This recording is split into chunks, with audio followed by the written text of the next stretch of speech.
Doutor Fábio Delmanto, uma questão que me assola aqui o raciocínio em razão dessa lei nova. E se o indivíduo que é acusado resolve ou encontra meios de efetuar o pagamento total depois do recebimento da denúncia, o que acontece? Extingue-se a punibilidade? Muito bem, doutor Paulo. Uma primeira leitura, uma leitura apressada da lei, da nova lei, nos levaria talvez ao entendimento de que não, de que o pagamento tem que ser feito também, tal qual o parcelamento, antes do recebimento da denúncia. Numa leitura apressada. Mas numa leitura mais cuidadosa, nós vamos verificar, na nova redação dada ao artigo 83, parágrafo 4º, da Lei 9.430, porque esta lei, na verdade, nós estamos falando da alteração que esta Lei 12.382 fez ao artigo 83 da Lei 9.430, que cuida do envio da representação criminal, da representação fiscal para fins penais, dizendo que essa representação fiscal somente pode ser enviada após o término do procedimento administrativo fiscal, que nós já tínhamos consolidado em jurisprudência. E ela veio a dizer, então, numa nova redação que deu ao artigo 83, de que a extinção da punibilidade acontece quando houver o pagamento do tributo, inclusive acessórios, e ela não trouxe, que tiverem sido objeto de parcelamento. Ou seja, a pergunta que se faz é, será que essa previsão se aplica somente às hipóteses em que tivesse sido objeto de parcelamento ou a qualquer tipo de pagamento integral? Eu tenho para mim que, no que tange, respondendo a sua pergunta, ao pagamento que extingue a punibilidade, ele pode ocorrer mesmo após o recebimento da denúncia. Ou seja, a nova lei ela não trouxe o marco temporal. Enquanto no parcelamento ela exigiu que seja feito antes do recebimento da denúncia, a nova lei, na redação que deu ao artigo 83, parágrafo 4º da Lei 9.430, ela não trouxe um marco temporal, de forma que a minha conclusão é, aqueles que estiverem sendo processados criminalmente com denúncia recebida, eles podem pagar o débito e ver extinta a punibilidade do crime. Tenho para mim aqui que a posição do Dr. Otávio Rossi está corretíssima. Acredito eu que os processos em andamento, os juízes devem ser cautelosos e devem tomar a seguinte providência: devem intimar os acusados de crimes tributários ou previdenciários para que, em querendo, parcelem ou paguem os seus débitos. Por que isso? Porque a lei nova ela não pode vir para prejudicar o acusado, aquele que já é acusado. Portanto, se durante o processo o cidadão tem direito, segundo a lei anterior, ele tinha direito ao parcelamento a qualquer momento e à extinção da punibilidade a qualquer momento, os juízes devem se intimar aos acusados para que parcelem ou paguem os débitos. Pois então, isso me traz um pensamento que não é muito saudável, quem sabe, na distribuição da justiça, ou muito normal. Essas leis de caráter tributário, doutor Otávio, têm transformado os juízes federais e estaduais em cobradores de dívida, não? É esquisito pensar num magistrado a ser preposto do rei à moda do senhor feudal, cobrando dinheiros sonegados do próprio senhor feudal. Isso, em primeiro plano, me assusta bastante, porque o juiz fazendário fica numa situação muito esquisita, não é? Ligando-se ainda a essa necessidade que o doutor Otávio traz de intimação das criaturas a dizerem se querem ou podem pagar o débito plenamente ou não. A segunda questão que me vem à cabeça e que me faz exercitar a indagação em relação ao doutor Otávio é o seguinte: não só o juiz fazendário é transformado em cobrador de impostos, mas o Ministério Público Federal ou Estadual, pouco importa, também o será. Dar uma vassoura a cada um deles e dizer: vocês agora hão de espancar o traseiro dos devedores do Estado, ou mesmo dos setores da federação. Como é que o doutor Otávio vê isso?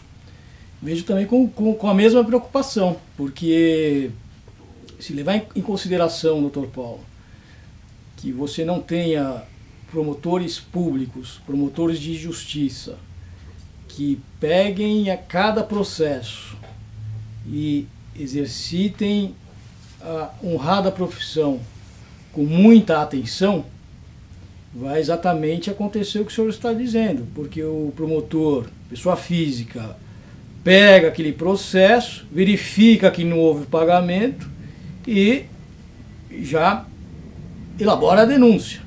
O que vai acontecer com isso? E, aliás, o que já está acontecendo com isso nas cortes criminais? Está lotando as varas federais e estaduais com esse tipo de processo. Então aí eu já volto até um pouquinho na minha observação.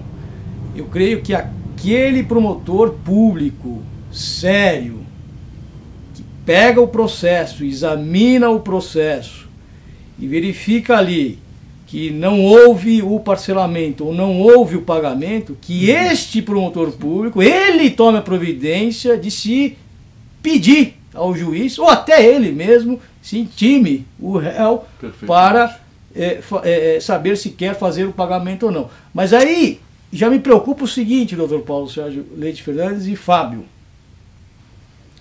E se aquela discussão daquele pagamento ainda estiver em andamento, ou seja, eu não concordo que eu estou a dever determinado tributo. Então, aí, porque muitas vezes a realidade prática é essa, você tem aqueles julgamentos nos tribunais de tributos que também são muito rápidos e diz que tem que pagar aquilo, vai para o Ministério Público e o Ministério Público também não quer saber se aquela conta está certa ou está errada. Por isso que eu volto a dizer que vale aqui, Fábio, a atenção de cada promotor público. E para que não se lote essas varas, é melhor que já se tome essas medidas já preventivas. Se se quer cobrar, se se quer virar um cobrador, conforme as palavras do professor Paulo Sérgio, então tem que sentar na cadeira, verificar e se inclusive até contar com contadores, com auxílio de contadores. E por isso que eu volto a dizer que eu sou favorável ao direito penal mínimo. Eu acho que cobrar tributo mediante vara está errado. E com uma característica muito curiosa, doutor Fábio, que me vem também à mente agora. Eu uso a internet e o computador, preciso usar, porque se eu não aprender a usar isso, eu sou submetido a uma deiscência de caráter pleno. Então eu tive que aprender a usar esses teclados, mas o Estado aprendeu também, e a Justiça Penal com mais razão, com essa chamada execução provisória online, com a penhora online no Código de Processo Civil. Já há juízes penais com a pérfida intenção de se garantirem na antecipação de que se cobrarem em função do Estado com os produtos, chamados produtos do crime, bloqueando a conta do indigitado acusado, o que é uma violência inaudita. Com um toque de um botão, o juiz penal bloqueia a conta corrente do acusado, que nem condenado ainda foi. O que acha o doutor Fábio Delmanto dessa iniciativa eletrônica da Justiça Penal brasileira? Eu acho, sinceramente, que, sendo eletrônica ou não a medida, o que me preocupa é saber se os requisitos de qualquer providência cautelar estão presentes ou não. Não é? Nós temos os requisitos da necessidade, o requisito da proporcionalidade, se realmente aquela constrição patrimonial ela é necessária para garantir, né, o pagamento de eventual indenização. Eu acho que a tecnologia ela pode vir para o bem ou para o mal, não é? E eu acredito que essa penhora online acredito que não é a penhora em si, o fato de ser online, que é ruim. Eu acho que o que é ruim é uma falta de análise, uma falta de critério dos requisitos cautelares, de toda medida cautelar. Acho que é aí sim que mora o perigo.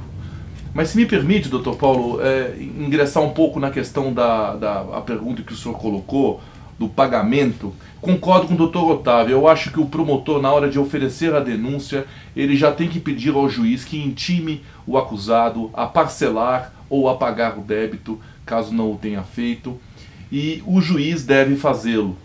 Até porque hoje, com a nova sistemática, há resposta. O acusado ele é intimado a apresentar a resposta. E nada impede que no momento em que ele juntar a resposta, ele apresente o comprovante de parcelamento ou do pagamento do tributo. Eu acho que a jurisprudência haverá de amoldar, de ajustar estes problemas que a lei apresenta, né? E eu espero que, na verdade, a minha crítica que eu faço aqui não é que nós devêssemos acabar com o crime tributário. Eu acho que essa previsão de solução do conflito penal tributário entre o contribuinte e o Estado, ele pode ser resolvido através do pagamento, sim, mas isso deveria ser estendido para outros crimes que não cometidos com violência ou grave ameaça. Por exemplo, por que o furto de uma bicicleta, doutor Paulo, nós não temos também uma extinção da punibilidade? Nós vamos ter apenas ali a causa especial de diminuição de pena? Sim. Por que um estelionato, hoje, salvo aquele cometido por meio de cheques, porque tem uma súmula do STF, por que o estelionato comum não tem, o cidadão que devolve o dinheiro à vítima, ele não tem extinta punibilidade? Por que em outras modalidades de crime não se prevê essa mesma extinção da punibilidade que os crimes tributários prevêem? Isso sim, posso dizer, é um privilégio que existe para os ricos, para os contribuintes, é um privilégio que existe para os ricos, mas um privilégio esse que não deve ser cortado, mas sim estendido para outras situações, para outros crimes. Criminalidade de massa, para aquele criminoso pobre, aquele que comete um crime, como eu disse aqui, um furto de uma bicicleta, de um botijão de gás, que hoje somente estão aí protegidos pelo princípio da insignificância. Mas o princípio da insignificância ele é muito subjetivo. Existem juízes que uma bicicleta é insignificante e para outros juízes a bicicleta e se você me é. permitir, Claro. Você falou em crime de massa, esse criminoso pobre, ele não consegue mais chegar no Supremo Tribunal Federal através de meios eletrônicos. Pois é, outro porque dia. é caríssimo para se para fazer nós um habeas terminarmos. corpus. Só para nós terminarmos Supremo essa Tribunal entrevista, Federal. que mereceria, inclusive, mais uns 60 minutos de conversa agradabilíssima. Outro dia nós precisamos tirar da cadeia uma moça cleptomaníaca, inclusive, que foi a um shopping e furtou 12 calcinhas. Ficou 4 dias presa. Nós diríamos que isso aí é um furto robustecido pela insignificância, mesmo porque o marido correu lá depois e ressarciu o dano, mas ainda assim ela ficou vários dias presa. Eu gostaria de agradecer ao Dr. Paulo Sérgio Leite Fernandes, ao Dr. Otávio Rossi, meu amigo, meus colegas, Dr. Otávio Rossi, grande amigo, colega. Agradeço a gentileza pelo convite e me coloco à disposição aí, quem sabe, outras oportunidades. Muito obrigado. Um grande abraço e muito obrigado. Então, nós vamos repetir esses debates, essas entrevistas, uma vez a cada 10 dias. Vai nos dar uma imensa satisfação, mesmo porque eu creio que se nós convidarmos outros colegas, eles virão aqui a cooperar com a elucidação do povo brasileiro a respeito desses assuntos que são verdadeiramente tantalizantes.